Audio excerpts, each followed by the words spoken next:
로마서 1장 26절 27절입니다.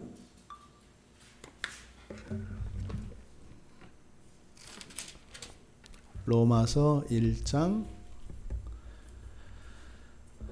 26절 27절 우리 같이 신약성경 239쪽에 있습니다. 제 성경책은 우리 같이 한 목소리로 26절 27절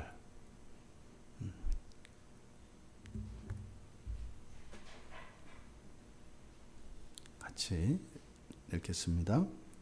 이 때문에 하나님께서 그들을 부끄러운 욕심에 내버려 두셨으니 곧 그들의 여자들도 순리대로 쓸 것을 바꾸어 영리로 쓰며 그와 같이 남자들도 순리대로 여자 쓰기를 버리고 서로 향하여 음욕이 부릴 듯하며 남자가 남자와 더불어 부끄러운 일을 행하여 그들의 그릇 때문에 상당한 보응을 그들 자신이 받았느니라. 아멘.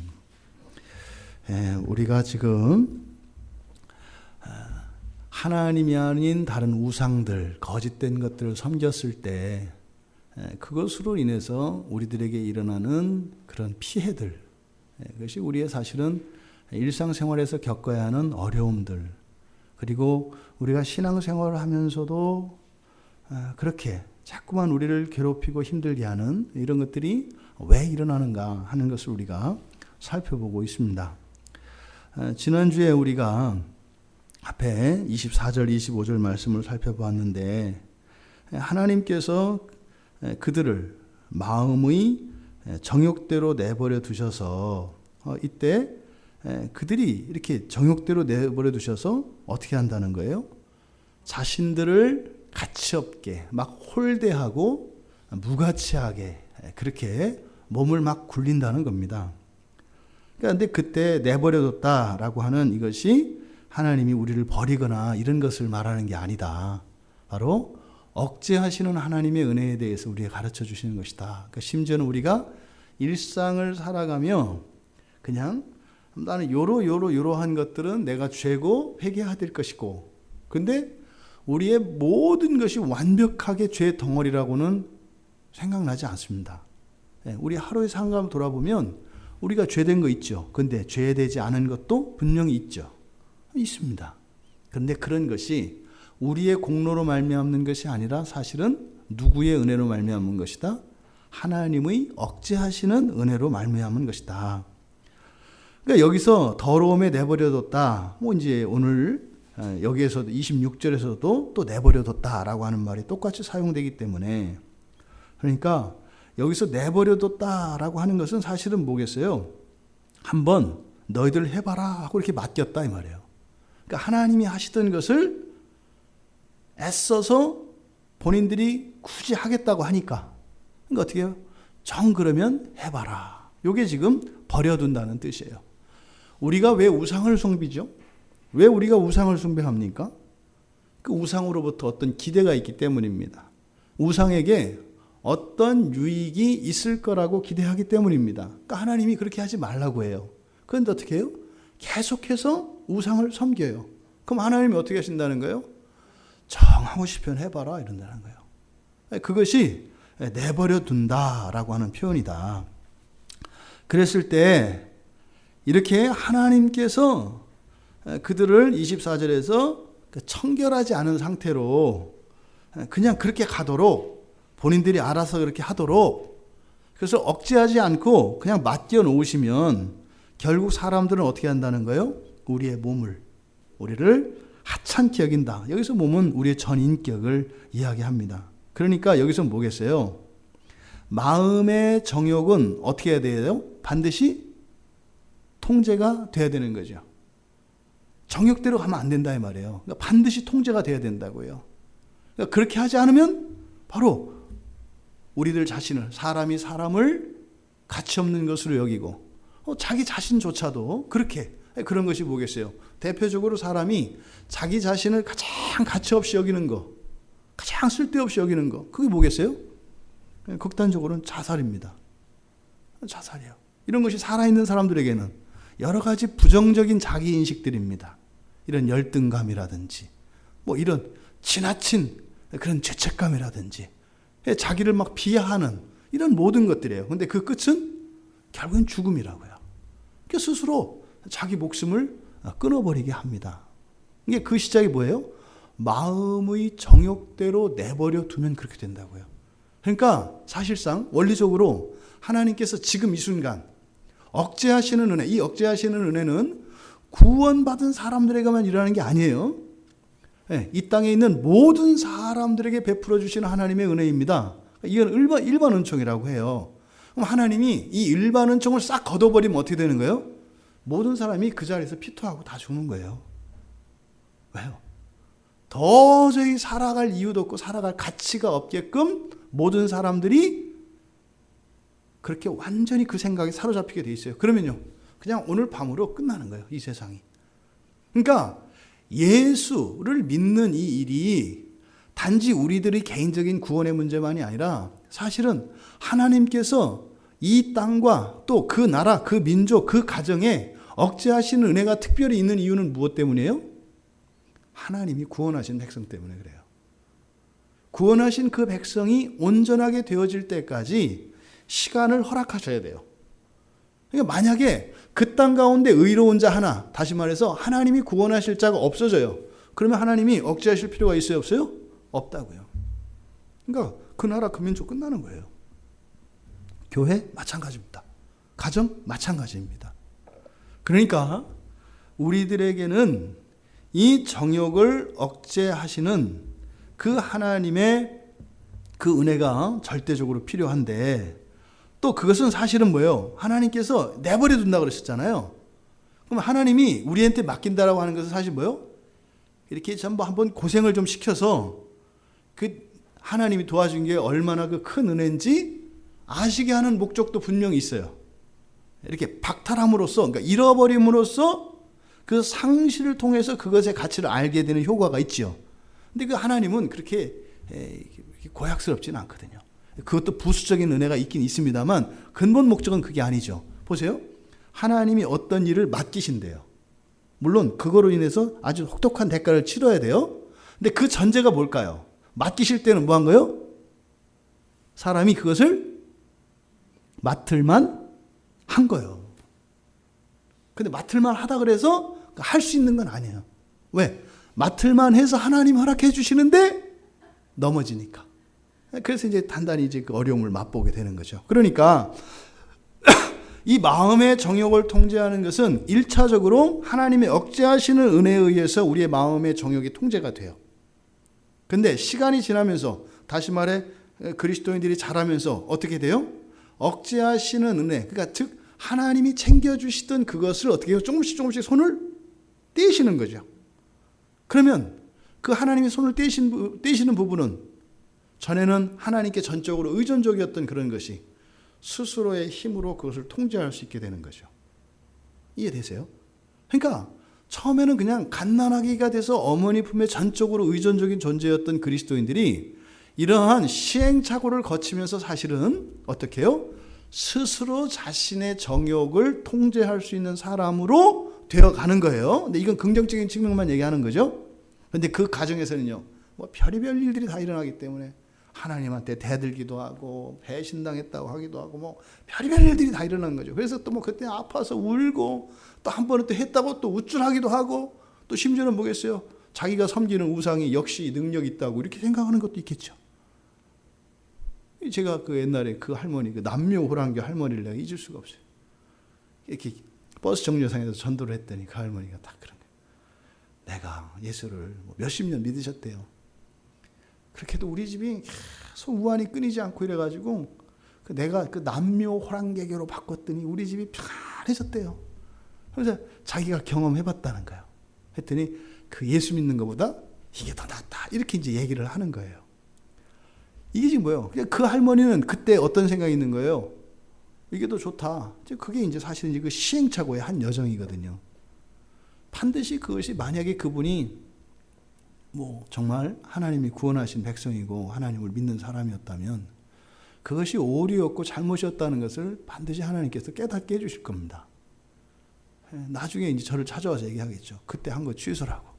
그 다음 얘기를 내가 몰랐다고 이렇게 얘기를 하겠죠. 근데 그것은 어리석은 거죠. 이미 성경에 다 써 있거든요. 근데 성경을 의지하지 않고 자기 개인의 주관과 경험을 의지하는 사람들은 그런 시행착오를 많이 겪게 되어 있습니다. 어쨌든 이 정욕은 반드시 통제되어야 한다. 1차적으로 하나님께서 모든 사람들의 정욕을 통제해 주신다. 이거는 우리 신앙을 떠나서 모든 지성인들에게 또 인격자들에게 인격적으로 요구하는 거잖아요. 어느 사회나. 근데 그것은 사실은 뭐예요? 사람이 한다라기보다는 하나님께서 억제해 주시는 거죠. 근데 나중에는 하나님이 거두시는 날이 온다고요. 거두시는 날이. 그게 언제예요? 심판의 날입니다. 그날 되면 내가 했던 것이 아니라 그게 하나님이 한 것이었다는 것을 알게 된단 말이에요. 그러니까 인생이 호가호위한 것이었다. 나는 내가 노력하고 애쓰고 참아서 한 줄 알았더니 사실은 뭐예요? 하나님의 억제하시는 은혜가 나에게 있어서 그것의 결과로 내가 그렇게 성인 군자로 덕스러운 사람으로 인격자로 살았던 것이지 내가 한 게 아니었다는 것을 다 깨닫게 된다 이 말이에요. 그날이 되면. 그러니까 이렇게 하나님께서 그렇게 우리의 정욕을 통제하셨다가 그리고 놓으셔도 되는 그걸 하나님이 사실은 원하시는 거죠. 그런데 이렇게 마음의 정욕대로 물들어서 통제하지 않으면 우리의 몸을 막 하찮게 여기고 하는 그 이유를 앞에서 25절에서 얘기했단 말이에요. 바로 뭐예요? 진리를 거짓 것으로 그리고 조물주보다 피조물을 더 경배하고 섬겼기 때문에 그런 것이다. 그러면서 끝에 가서 이렇게 경배받고 섬김을 받을 수 있는 분은 오직 주님 한 분이다. 이렇게 중간에서 집어넣었단 말이죠. 이 얘기는 뭐예요? 우리 자신은 물론이고 이 세상에 있는 모든 우상과 이 세상에 있는 모든 권력과 어떤 힘도 우리의 마음의 정욕을 통제할 수 있다 없다? 없다는 거예요, 사실은. 근본적으로 하나님만이 하실 수 있는 것이고 또 그렇게 통제할 수 있는 권세와 권능은 하나님이 주셔야 되는 거다라는 겁니다. 이게 이제 25절까지 한 이야기입니다. 그래서 어떻게 된다는 거예요? 우리는 정욕을 막 이기려고 하고 막 애써서 참고 이렇게 할 문제가 아니다. 그 문제의 근원은 뭐에 있다? 하나님을, 창조주 되신 하나님을 온전히 섬기지 않는 것이 첫 단추이기 때문에 우리는 어떻게 해요? 하나님을 온전히 섬겨야 한다라고 이야기를 한 겁니다. 그리고 26절에서 다시 이 때문에는 바로 25절에서 이야기한 주는 곧 영원히 찬송하실 뿐이다. 오직 주죠. 오직 주만 우리가 찬송할 뿐이다. 라고 하는 이 사실, 이것 때문에 하나님께서 그들을 부끄러운 욕심에 내버려 두셨으니 다시 반복하고 있습니다. 그러니까 주는 곧 영원히 찬송할 이시로다. 아멘. 이것을 기준으로 해서 25절, 24절을 뒤로 거꾸로 올라가는 겁니다. 그러니까 다시 반복하고 있죠. 지금 26절에서 근데 26절과 앞에 있는 구절에 차이점이 있어요. 26절은 하나님이 내버려 두셨는데 어디에 내버려 두셨대요? 부끄러운 욕심에 내버려 두셨다. 근데 24절에서는 어디에 내버려 뒀대요? 여기서 그대로 하면은 더러움에, 그죠? 더러움에 내버려 두셨다. 그러니까 24절의 더러움, 26절의 부끄러운 욕심, 이게 같은 거예요. 24절에서 얘기하는 더러움이나 26절에서 이야기하는 부끄러운 욕심이나 똑같은 거예요. 근데 여기서 말하는 그런 부끄러운 욕심은 뭐냐? 여기서 이제 부끄러운 욕심할 때 이게 우리말 번역이 이게 조금 이게 잘못되어 있습니다. 그래서 이게 잘못 오해되기가 쉬워요.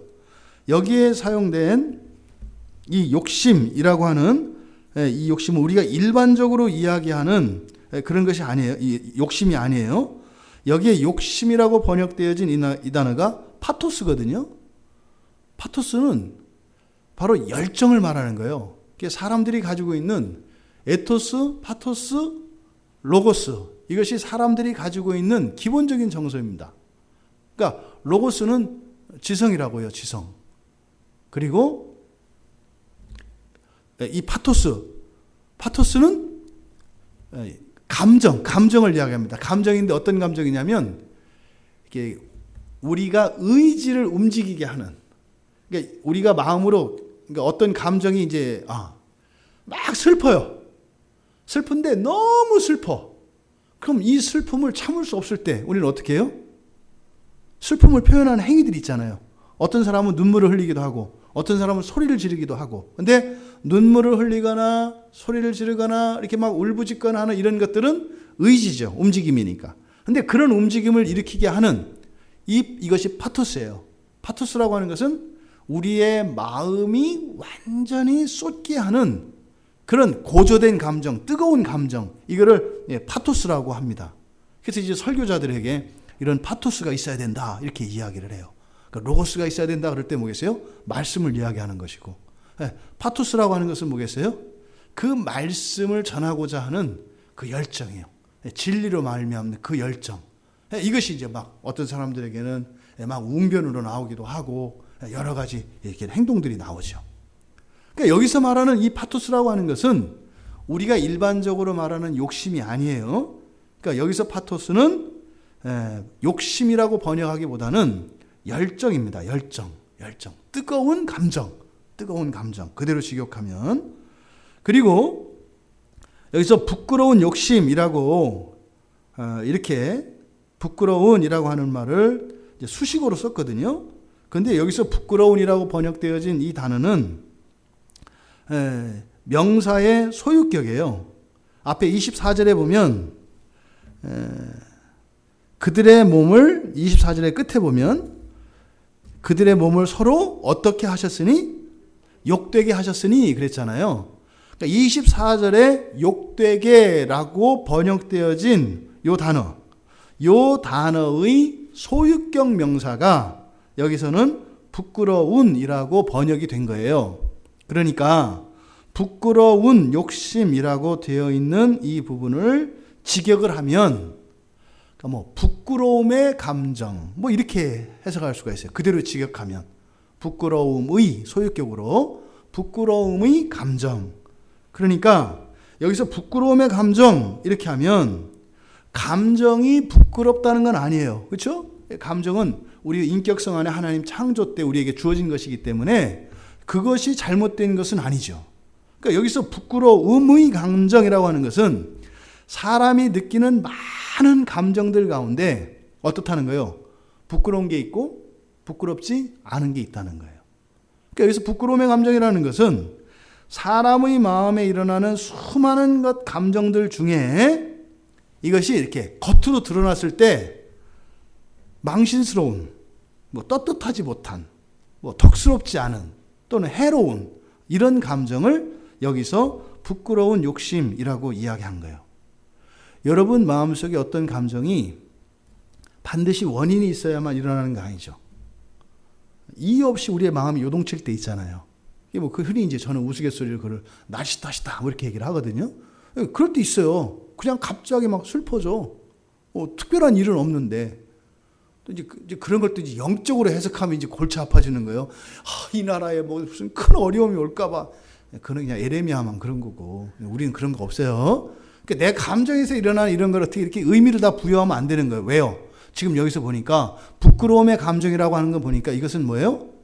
자연스럽고 의도적이고 바른 감정이 아니라 왜곡된 그런 감정이 우리 안에서 생겨나는 거예요. 그러니까 제가 계속 강조하잖아요. 우리 안에서 일어나는 감정을 다 내 감정이라고 생각하지 마라. 가짜들이 많다.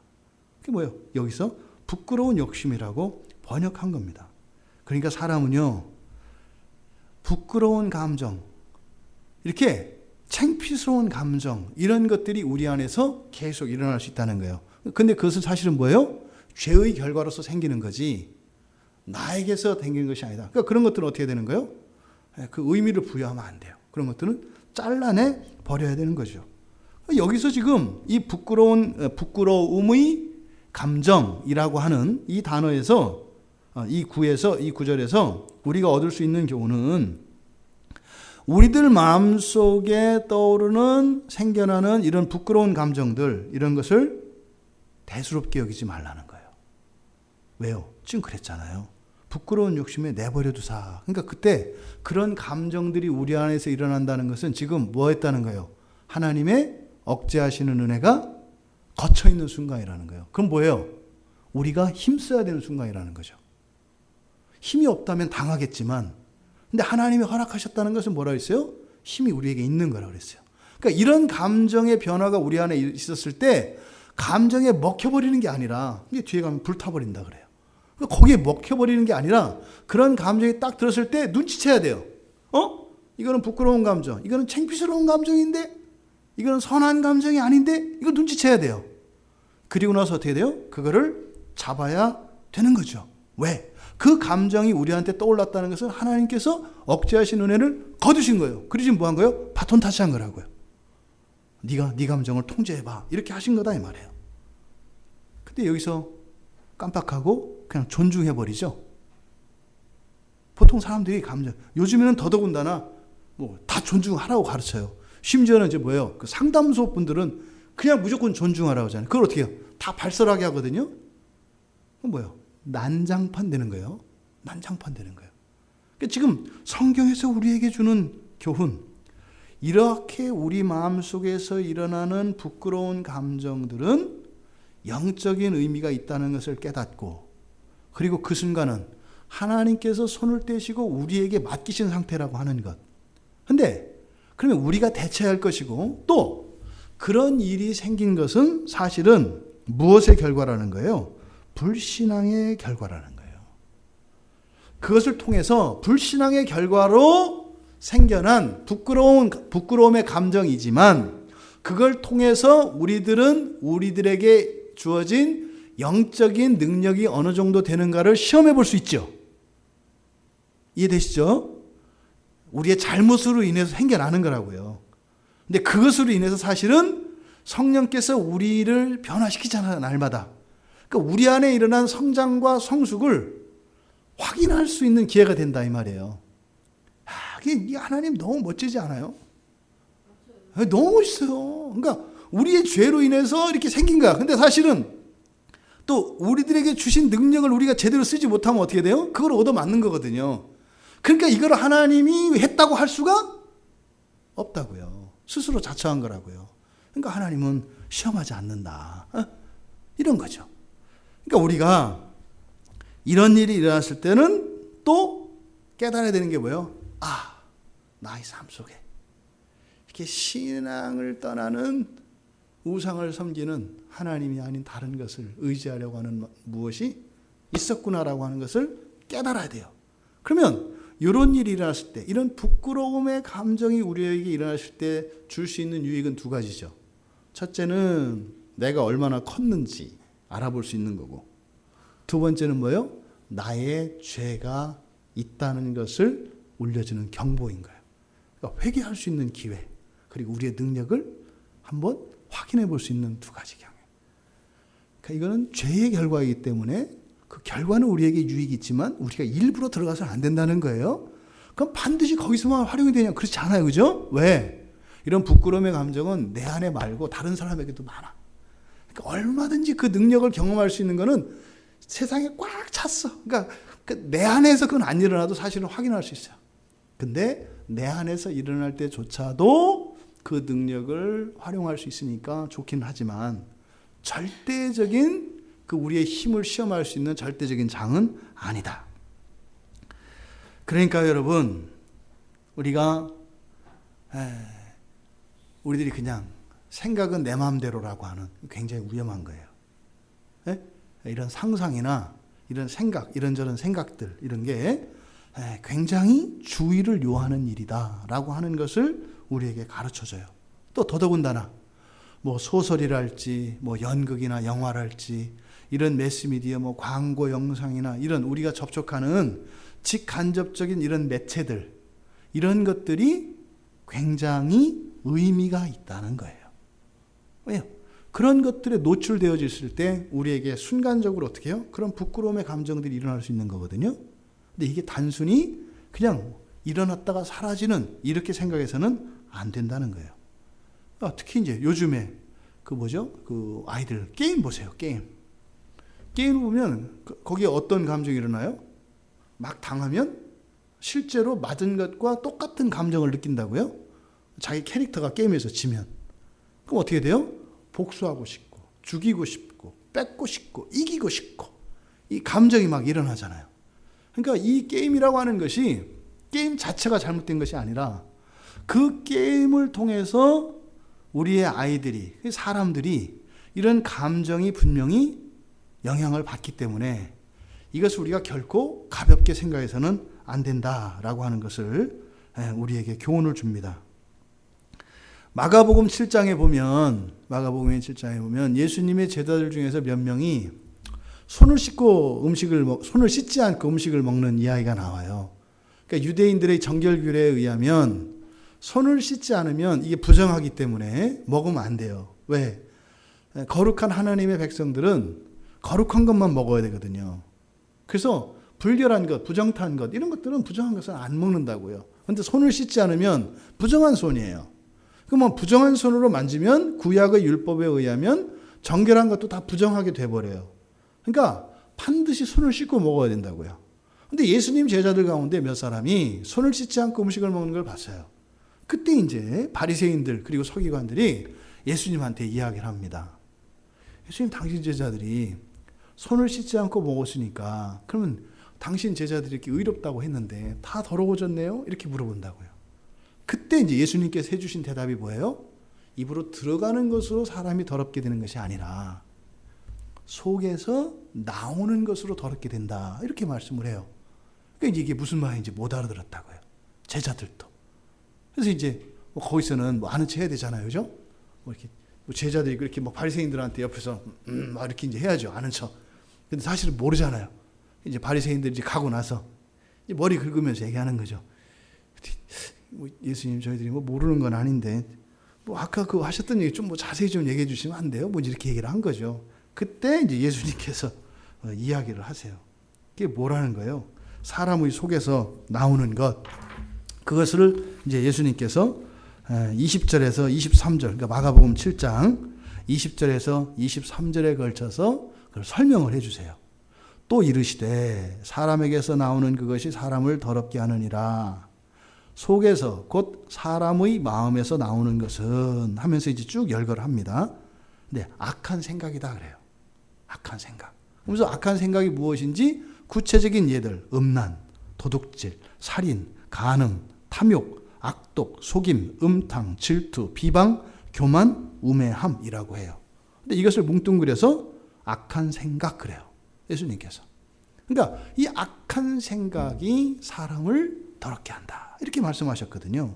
그러니까 지금 여기서 사도 바울이 이야기하는 부끄러움의 감정, 이것이 바로 예수님께서 말씀하셨던 그 악한 생각과 다르지 않다. 다르지 않다.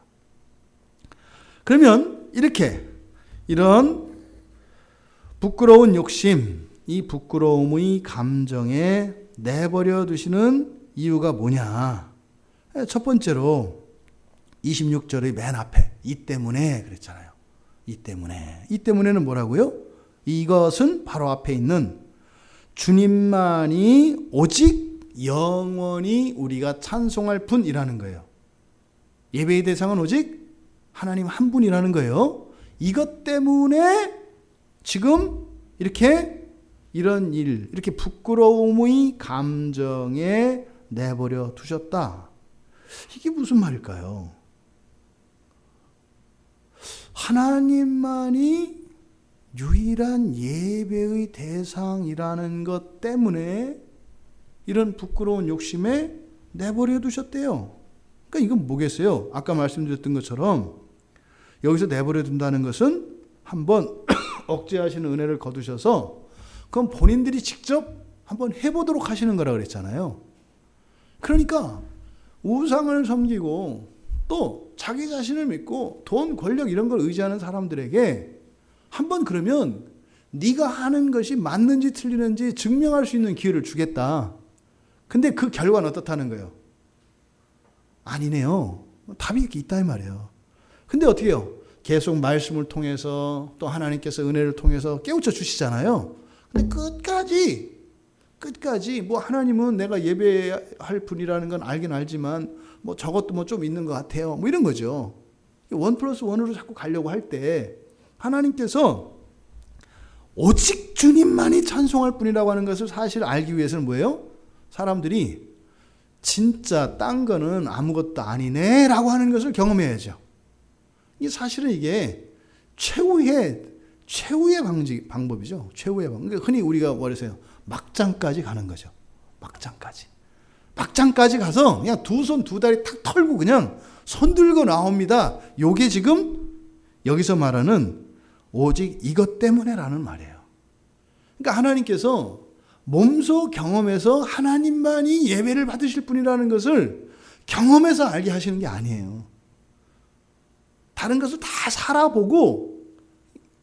살아보면 오게 돼 있어요. 다 해보면 아 진짜구나, 하나님밖에 없구나, 이렇게 오게 돼 있어요. 근데 그거는 마지막이라고요. 마지막. 가장 밑바닥, 더 이상 내려갈 수 없는. 그러니까 지금 여기서 이 때문에 라고 하는 것은 사실은 이들의 상태가 어떤 상태라는 거예요? 막장까지 다 왔다는 거예요. 막장까지. 그냥 하나님 은혜가 아니라 자기 스스로 그것을 깨닫게 하는 거예요. 사실은 깨닫게 한다는 게 하나님을 안다는 게 아니라 여기서 뭘 깨닫는 거예요? 다른 거는 가짜구나라는 걸 아는 거예요. 다른 거는 가짜구나. 그러니까 여기서 이 때문에라고 하는 이런 말을 쓸 때는 사실은 그 이전에 뭐예요? 달래고 이런 일이 계속 있었다고요. 계속. 예? 그 새벽에 기도원 막 하는 것처럼 막 달래고 일이 계속 있었다고요. 근데 하면 틀고 뭐 어떻게 했는데 사실은 그렇게 하면 할수록 점점 에이스라는 전체에서 쓴다 그랬잖아요. 점점 나빠진다 그랬죠. 막 상한다고요. 그럼 너무 이제 더 이상 상하면 안 되는 상태. 그때가 뭐예요? 이 때문에 이렇게 되는 거예요. 이 때문에. 그럼 네가 그럼 의지하는 거 한번 해봐. 그렇게 되나? 안 되는 거 알죠. 그래서 결국은 이러한 부끄러움의 욕심 또 감정 그리고 이런 더러움 이런 것을 통해서 이것을 극복할 수 있게 하시는 분은 오직 주님뿐이시라고 하는 사실을 가르쳐주기 위해서 이렇게 하셨다는 거예요. 되게 아픈 얘기입니다. 인생의 쓴맛을 보게 해줬다 이런 거거든요. 근데 뭐요? 벌이 아니죠. 그렇게 하지 않으면 자꾸 그런 길로 가려고 하니까. 두 번째 이유는 우리말 성경에는 좀 이렇게 읽어내기가 좀 어렵게 되어 있는데 여자들과 남자들 모두 순리를 버리고 영리로 썼기 때문이라는 거예요. 26절 중반절 이하에서 27절까지인데 곧 이렇게 돼 있잖아요. 곧. 요게 이제 왜냐하면입니다. 그러니까 맨 앞에 이 때문에 라고 하는 이것이 첫 번째 이유고 두 번째 이유는 곧 이거예요. 곧 그들의 여자들도 순리대로 쓸 것을 받고 영리로 쓰며 그와 같이 남자들도 순리대로 여자 쓰기를 버리고 여기까지입니다. 요게 두 번째 이유예요. 두 번째 이유. 그러니까 그렇게 버리시는 두 번째 이유가 그러니까 이렇게 해보라고 맡겨두시는 이 두 번째 이유가 뭐냐? 여기서는 둘 다가 강조되어 있습니다. 둘 다. 그래서 둘 다는 뭘 말하겠어요? 여기서 지금 누구 나와요? 여자와 남자 둘 다가 굉장히 강조되어 있어요. 그러니까 어느 한쪽만 그런 게 아니라 둘 다 그랬기 때문에 이런 뜻이에요. 둘 다 그랬기 때문에. 그러니까 누가 누구를 핑계할 수 없다는 거예요. 둘 다. 이것은 여기서 지금 가르쳐 주는 것은 타락과 심판의 원리를 가르쳐 줍니다. 타락과 심판의 원리. 타락했을 때 하나님의 심판이 임하거든요. 징계가 임해요.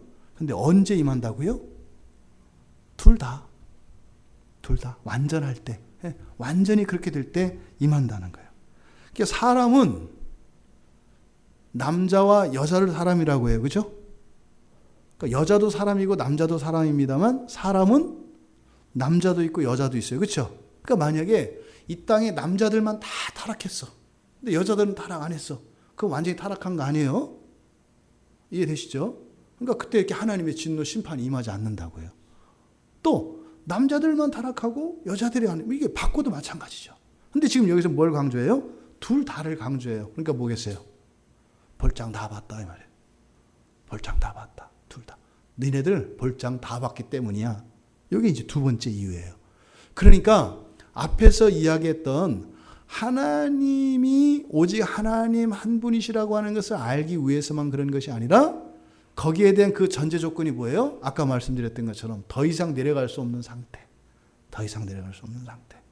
그러니까 남자, 여자 둘 다 타락했기 때문에 이런 뜻이에요. 그러니까 여기서 지금 둘 다 타락했다. 그러니까 이거는요.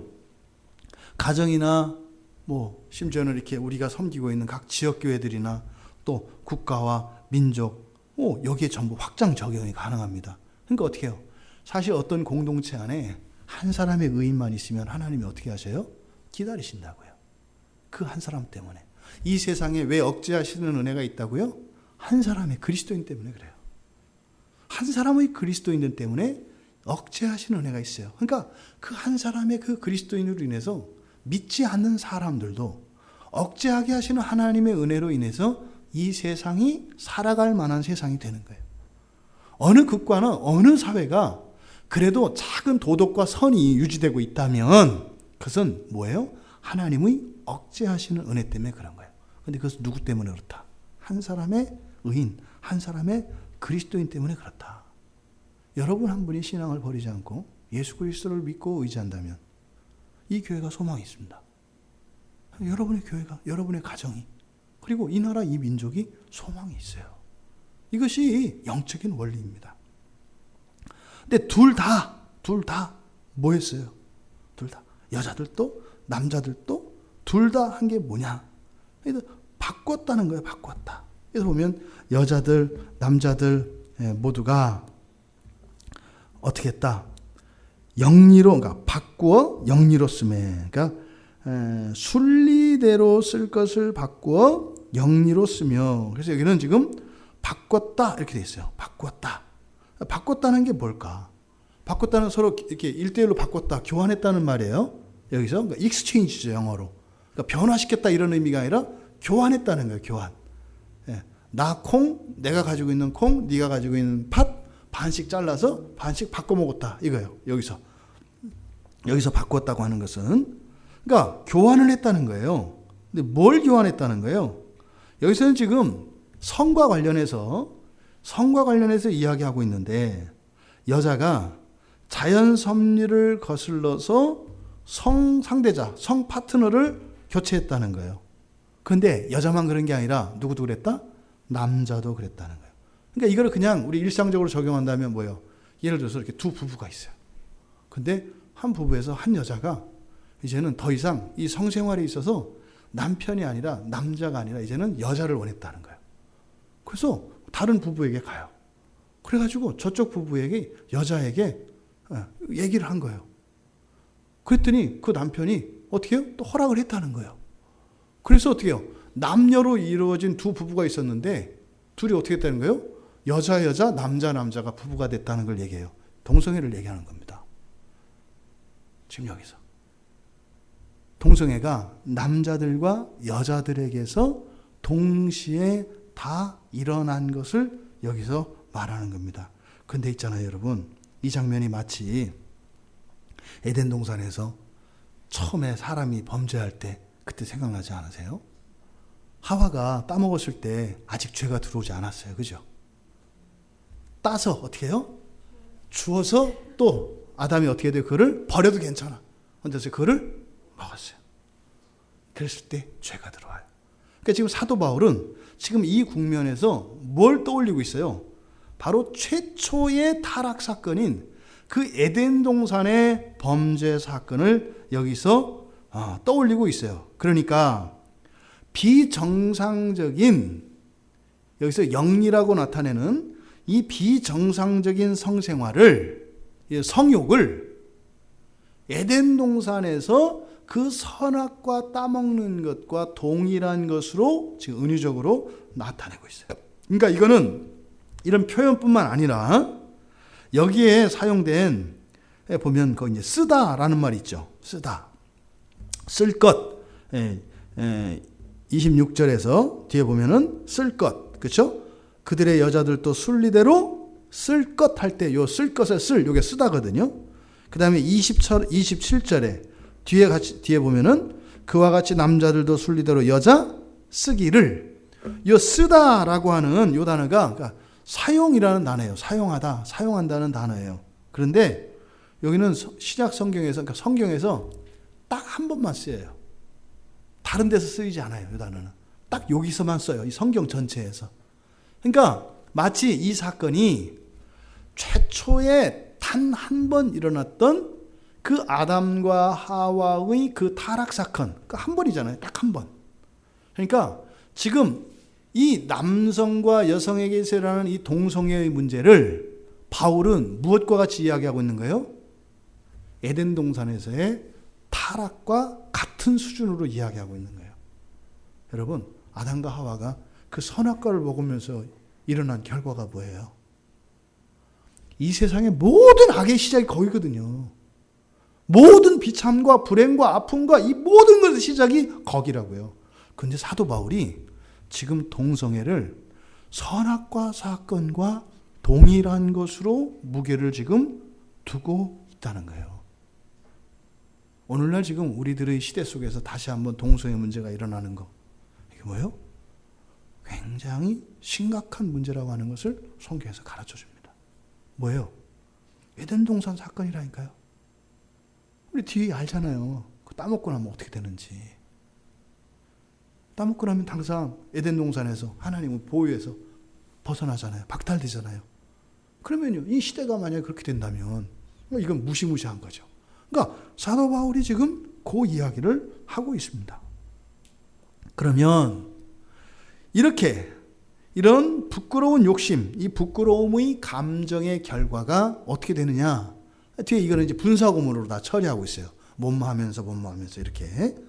그러니까 이 부끄러움의 감정의 결과로, 그러니까 이유는 두 가지였어요. 오직 주님만이 찬송할 뿐이시기 때문에 그렇게 내버려 두셨고, 두 번째로는 사람들이 어떻게 해요? 이 성이 완전히 이 정욕, 잘못된 이 정욕 때문에 이 동성애 문제가 있었기 때문에 하나님이 그렇게 하셨고, 두 가지 이유를 이야기했어요. 그러면 그것의 결과는 어떻게 되느냐? 첫 번째, 27절에서 그와 같이 남자들도 순리대로 여자 쓰리를 버리고 서로 향하여 무엇이 이뤄요? 음욕이 불일 듯하며. 그래서 여기서 사용된 음욕이라고 하는 것은 단지 성적인 욕구를 나타내는 말이 아니에요. 그러니까 의미는 그런 의미예요. 의미는 그런 의미인데 여기에 사용된 이 음욕이라고 하는 이것은 자연스러운, 그러니까 자연적인 이런 성적인 욕구를 말하는 것이 아니에요. 그래서 여기는 단어를 따로 만들어서 씁니다. 그러니까 성적인 욕구이긴 한데 그것은 뭐예요? 잘못된 거예요. 있어서는 가져서는 안 되는 거예요. 이건 뭐겠어요? 동성애를 말하는 거예요. 이 동성애라고 하는 것이 여기서 지금 생겼다는 거예요. 처음에는 이런 욕심이, 보세요. 지금 요 내용의 전개가 그런 거예요. 무엇으로부터 지금 시작이 돼요? 지금 사도 바울이 계속 이야기하는 하나님의 의에 대해서 이야기하고 복음에 대해서 이야기하고 이런 것들이 지금 시작되는 게 어디 있어요? 우상숭배에 있다고요. 우상숭배. 근데 우상숭배를 하면 여러분 어떻게 하시는 거 아시죠? 초대교회 당시에 우상의 신전에 가면, 이방의 신전에 가면 거기에 어떤 일이 일어나요? 그 음탕한 짓이 벌어진다고요. 무녀들과 성행위가 이루어져요. 근데 그 성행위들 가운데 그런 우상숭배라는 그런 이방의 제전들 가운데 어떤 일이 일어났던 거예요? 이게 어떤 처음에는 어떤 성욕이나 이런 욕구에 의한 것이 아니라 남자가 남자를, 여자가 여자를 성 대상으로 삼는 일이 그 안에서 일어났다 이 말이에요. 그러니까 처음에 그런 욕구가 있었던 건 아니다 이 말이에요. 근데 뭐 제사의 형식이야. 근데 무녀는 적어. 예를 들어 남자들이 많아. 그러니까 뭐 기다려야 되지 않겠어요. 그러다 보니까 사람들은 별의별 짓 다 하잖아요. 왜? 얼른 우리도 그렇잖아요. 예배 해치우고 싶을 때가 많잖아요. 하나님께 드리는 예배도 우리가 빨리 해치우고 가고 싶어 하는데, 그게 무조건 좋고 이러겠어요. 뭐 좋겠어요. 지저분하고 더럽겠지. 근데 어떻게 해요? 우상신전에서 제물을 드리고 제사를 드리려면, 그 신을 기쁘게 하려면 성회가 있어야 한다고요. 그러니까 어떻게 해요? 이렇게나 하나 저렇게나 더럽긴 마찬가지고 얼른 끝내고 가자. 뭐 이렇게 하면서 말도 안 되는 일이 일어난 거예요. 그렇게 시작이 된 거예요. 그런데 그 결과 뭐가 됐다는 거예요? 이것도 좋네? 이렇게 됐다는 거예요. 오늘날 벌어지는 이 동성애는 이 결과로 생긴 동성애죠. 어쩔 수 없이 하는 게 아니잖아요. 더군다나 이것을 뭐예요? 이렇게 뭐 보호받아야 될 사람들, 이제 법적으로 보호까지 해주는 시대가 됐잖아요. 2000년이 지나니까. 그러니까 지금 이 동성애라고 하는 것은 하나님이 창조하신 사람이 타락한 이후에도 가지지 않는 거예요. 가지지 않는 거라고요. 타락한 상태에서도 가지지 않는 게 이런 동성애라고요. 여러분, 개나 소나 말이나 이런 동물들이 동성애하는 거 봤어요? 타락하기 다 마찬가지잖아요. 없어요? 그런 거. 그런데 유독 사람에게만 있잖아요. 그러니까 이 동성애라는 문제는 말입니다.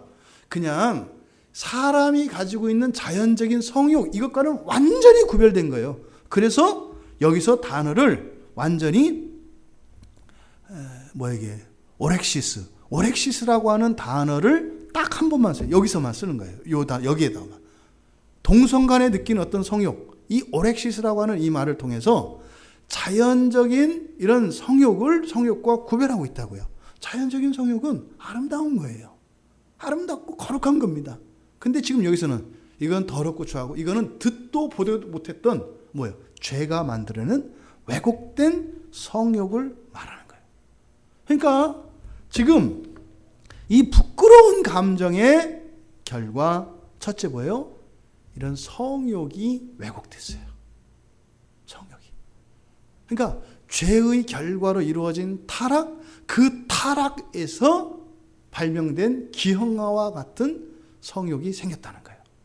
그 다음에 그 정도가 아니에요. 그 뒤에 보면 두 번째로 그 결과는 음욕이 어떻다고요? 우리말 성경에는 불일듯하며 이렇게 돼 있어요. 불일듯하다. 이것은 떨어진 겁니다. 어떻게? 왜곡된 성욕에 불타면서 이렇게 돼 있어요. 왜곡된 성욕에 불타면서. 그러니까 여기서 불탄다라고 하는 이 단어는 은유적으로 이렇게 막 성욕이 점점 커지는 것, 그것을 말합니다.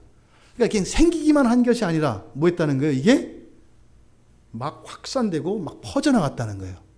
그게 오늘날 지금 결과잖아요. 그러니까 지난 2000년 동안 이때 생겼던 이 오렉시스가 계속 타오른 겁니다. 어느 한쪽에서는. 이게 사실은요, 뭐 말도 못할 정도로 전 세계적으로 음성적으로 이게 계속 커왔죠. 드디어 이제 작금의 21세기에 이르러서는 이것을 법적으로 보장을 받을 수 있는 가능성까지 보게 됐죠. 근데 이렇게 끝나지 않는다는 거예요. 어디까지 가겠어요? 남자가 남자를 사랑하거나 이렇게 어떤 이성을 느끼는 것 자체가 죄악시되는 세상으로 갈 겁니다. 이대로 가면. 이 끝은 왜? 이게 계속 불타오른다고 하니까 말이죠. 그러니까 단순히 소수의 인권을 이런 것이 아닌 거예요. 성경에서는 뭐예요? 세상의 질서를, 즉 순리를 영리로 바꾸려고 한다라고 하는 것을 사도 바울이 2000년 전에 이미 이 동성애에 대한 위험에 대해서 경고하고 있습니다. 이거를 불타버렸다, 이렇게 얘기해요. 불타버렸다. 이미 불이 붙었어. 불타버렸어. 막을 수가 없어. 이렇게 이야기하고 있는 겁니다. 세 번째로 그 결과로 주어지는 세 번째는 뭐냐? 그 다음에 남자가 남자와 더불어 뭐하며? 부끄러운 일을 행하며, 이렇게 써요. 그러니까 부끄러운 일을 행하면서 이런 겁니다. 여기서 부끄러운 일을 행한다. 그래서 부끄러운 일을 행한다라고 하는 것은 이게 뭐냐면 스케마예요. 스케마 없는 일. 우리가 이제 요한계시록에서 스케마를 얘기했었잖아요. 그러니까 이 스케마라고 하는 것은 뭐예요? 어떤 관습, 양식 이런 것들을 말한다고요. 그러니까 뭐겠어요? 부끄러운 일을 행한다라고 하는 것은 뭐예요? 모든 금기가 깨어진다는 거예요. 모든 금기가 깨어진다는 거예요. 그러니까 이거를 포스트 모던의 아주 중요한 정신으로 봐요. 이걸 뭐라 그래요? 해체주의라 그래요. 해체주의. 형식, 기준, 틀 없다는 거예요. 뭐예요? 그냥 각자가 하고 싶은 대로. 그러니까 지금 부끄러울 해. 2000년 전에 한 얘기예요. 그러니까 2000년 전에 사도 바울이 이미 21세기에 20세기 후반에서 21세기를 이렇게 휩쓸고 갈 시대 사조를 여기서 이미 예언하고 있어요. 바로 이 다원주의, 이 해체주의를 여기서 사도 바울이 이미 2000년 전에 부끄러운 일을 행하면서 라고 하는 이 말을 통해서 예언한 거예요. 그러면요, 성경에서는 이미 예상했던 거예요. 완전한 개인주의, 완전한 독단, 이런 것들이 이미 2000년 전에 성경에 예언이 되어 있어요. 그래서 성경이 예언한다 이렇게 얘기를 하는 거죠. 그 다음 네 번째로 이제 그 다음 나오는 내용이 그렇게 되어 있어요. 그들의 그릇됨에 상당한 보응을 그들 자신이 받았네요. 좀 어려워요. 그러니까 그들의 그릇됨에 상당한 보응을 그들 자신이 받았느니라. 그러니까 그들의 그릇됨에 상당한 보응. 그러니까 뭐예요? 마땅한 보상이에요. 마땅한 보상. 그러니까 무엇에 대해서 안 받을 수 없는 보상. 여기서 상당하다라고 하는 것은 불가피한, 필연적인 이런 뜻이에요. 그들이 필연적으로 받을 보상을 받았다. 근데 그들이 받을 그 필연적인 보상이 뭐라는 거예요? 그릇된 것이다 이런 뜻이에요. 그릇된 것을, 그러니까 그들은 여기서 지금 성과 관련되어서 이들이 지금 예를 들어서 어떤 이런 성욕이나 어떤 성적인 욕구를 느꼈을 때 그 욕구에 대한 그 기대가 있잖아요, 이렇게. 근데 그들이 기대하는 그것으로 주어지는 대가는 그게 정상적으로 그들의 만족을 할 수 있다, 없다? 없다. 그 정도가 아니라 다 거짓된 거다 이런 뜻이에요. 다 거짓된 것이다. 동성애자들을 보면은 그거 합니다. 그 뭐 인터뷰를 하거나 뭐 시위도 막 하잖아요. 그죠? 막 시위하거든요. 근데 그 사람들은 자신들의 속마음을 이야기할 수 없어요. 이게 동성애자들의 특징입니다. 동성애자들은 동성애를 좋아할까요? 싫어할까요? 싫어합니다. 싫어합니다. 근데 싫어한다고 이야기할 수 없어요. 왜요? 그 사람들은 그렇게만 성욕을 느끼니까.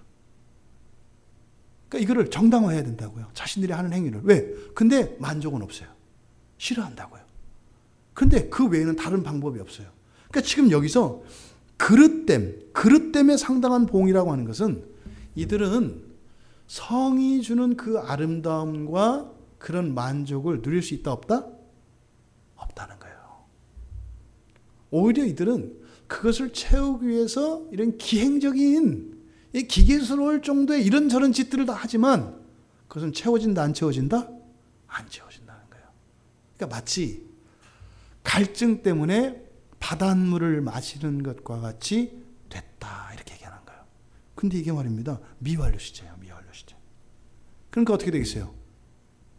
여러분 생각해 보세요. 바다에 뗏목을 타고 가다가 물이 없는 사람이 목이 말라요. 바닷물을 먹어요. 그러면 쓰거든요, 바닷물은. 근데 일단은 물기가 있으니까 먹잖아요. 먹고 나면 이제 죽어나거든요. 막 타들어가니까요. 그럼 어떻게 하겠어요? 바닷물을 먹으면 그 뒤에는 더 큰 고통이 있겠죠. 근데 먹을까요? 안 먹을까요? 먹는다는 거예요. 그런 의미에서 그들은 불쌍하죠. 근데 불쌍하다고 하는 의미가 그냥 그런 바닷물을 먹도록 두어서 되는 게 아니죠. 어떻게 돼요? 바닷물을 말려버려야죠. 그래서 어떻게 돼요? 민물을 찾아 기어오도록 해야 그들을 돕는 거예요, 사실은. 그들을 이렇게 해서는 계속 지금 여기서 사도 바울이 마지막에 하는 이야기가 굉장히 무서운 얘기예요. 지옥이죠, 지옥. 불이 타는데 내 몸이 타서 없어지지를 않아. 이런 얘기야, 이런 얘기. 그래서 그 그릇 때문에 상당한 보응이라는 게 바로 그걸 얘기하는 거예요. 사람은 건강한 사람이면 이런 성적인 욕구를 가지게 돼 있습니다. 근데 어떻게 되는 거예요? 점점 커진다는 거예요. 그래서 그것을 이루기 위해서 바닷물을 그 목마른 사람이 바닷물을 마시는 것까지 한다는 거예요. 근데 만족이 안 돼요. 저주죠. 그러니까 이 동성애가 가지고 있는 이 해악성이라고 하는 것은 이루 말할 수가 없어요. 그러니까 동성애자들은요, 이거를 퍼뜨리지 않을 수가 없어요. 왜요? 만족이 안 되니까. 이 정도가 아니라 별의별 짓을 다 하게 돼 있어요. 별의별 짓을. 왜? 만족이 안 되니까. 근데 하나님이 주신 그 자연스러운 성욕은 있거든요. 이건 아주 기본적인 욕구니까. 근데 이게 안 채워져요. 그럼 어떻게 해요? 점점점 극심해질 것이고, 점점 더 기괴해질 것이고, 점점 더 넓혀져 갈 겁니다. 근데 채워지지 않는다는 거예요. 굉장히 무서운 얘기입니다. 근데 여러분, 지금 이런 얘기들이 지금 다 어떤 줄기에서 사도 바울이 이야기하고 있어요? 바로 복음에 대한 변증입니다. 복음에 대한 변증. 복음에 대한 변증은 어디서 시작된 거예요? 그 하나님의 의를, 그러니까 우리가 구원에 이룰 수 있는 그 하나님의 의를 이룰 수 있는 유일한 길이 뭐라는 거예요? 바로 하나님의 복음이라는 거예요. 근데 그 복음을 받아들이지 않는 이유가 뭐라는 거예요? 다른 무엇에서 그것을 대체할 수 있는 어떤 가능성과 기대를 갖는 것, 이것을 우상이라고 얘기하는 거예요. 여기서 지금 그 결과가 보세요. 그 말도 안 되잖아요. 완벽한 구원이 우리에게 이렇게 주어졌어요. 이렇게 구원받을 수 있는 하나님의 복음이. 그런데 이 완벽한 이 복음을 거절하기 위해서 스스로를 어떻게 해야 돼요? 점점 더 괴롭히고, 점점 더 타락시키고, 점점 더 악하게 치닫는다 이 말이에요. 그러니까요, 복음을 받아들이고 안 받아들이고 선택의 여지가 있어요, 없어요? 없어요. 사도 바울이 지금 부드러운 말로 이렇게 설명을 하고 있습니다만 사실은 뭐 하는 거예요? 너희가 하나님의 복음 안 받아? 너 안 받으면 죽일 거야? 뭐 이런 거예요. 죽는다는 거죠. 지옥에 가서만 죽는 게 아니라 사는 동안도 어떻게 된다는 거예요? 지옥을 산다는 거예요. 예수 그리스도의 복음을 받아들이지 않으면 이렇게 된다고 지금 이야기하고 있는 겁니다. 여러분, 이 부끄러운 욕심, 부끄러움의 감정이라고 그랬습니다. 여러분, 우리들은 이 말씀을 통해서 우리들 속에 떠오르는 이런 감정을 우리가 어떻게 다루어야 할 것인가를 오늘 성경은 우리들에게 교훈을 주었습니다. 여러분, 감정에 치우치지 마세요. 감정을 존중하셔야 합니다. 근데 그 감정을 분별해야 합니다. 어떤 감정을요? 부끄러움의 감정을. 그럼 이 부끄러움의 감정이 우리들에게 생겨났을 때 바로 우리들이 염두에 될 것은 두 가지라고 그랬어요. 하나, 이 부끄러움의 감정을 통제할 수 있는 능력을 이미 주신 것으로 믿고 이것을 한번 통제해 보라는 거죠. 만약에 통제하지 않으면 그 결과가 써요. 이 결과를 이야기함으로써 얼마나 힘든 길로 우리가 뒤로 물러서는 하는 것을 얘기했어요. 그러니까 어떻게 돼요? 죽을 힘을 다해서 우리의 감정을 통제하도록 했어야 돼요. 이렇게 하면 구원 안 받는다 이런 거 아니에요? 또 두 번째, 이러한 감정이 나에게 일어난 것은 우연히 일어난 것이 아니라 내 안에 뭐다? 바로 우상을 섬기려고 하는 마음이, 그리고 그러한 실천과 행동이 나의 삶 속에 일어났다는 거예요. 이 두 가지. 그래서 우리의 마음속에 일어나는 이런 감정의 변화를 여러분 절대로 가벼운 것으로 여겨서는 안 된다라고 성경은 오늘 교훈하고 있습니다. 그동안 우리가 우리의 감정을, 특히 이 시대는 감정을 굉장히 소중히 여기는 시대입니다. 대표적으로 그런 거 아니겠어요? 부부가 또 부모와 자녀, 가족 간에 서로 미워하고 이런 거 대표적인 부끄러움의 감정입니다. 예수님께서 말씀하셨던 악독, 시기, 질투 이런 거 다 부끄러움의 감정들입니다. 이런 것들을 우리가 너무 쉽게 아무렇지도 않고 대수롭지 않게 여겼던 것은 아닌가 한번 점검해보고 앞으로 우리들의 삶 속에서는 이런 부끄러움의 감정들을 어떻게 처리하고 다뤄야 하는 것인지, 그리고 그것을 통해서 우리가 무엇을 깨달아야 하는지 주신 이 교훈의 말씀이 우리들 모두에게 유익이 되기를 주님의 이름으로 축원합니다.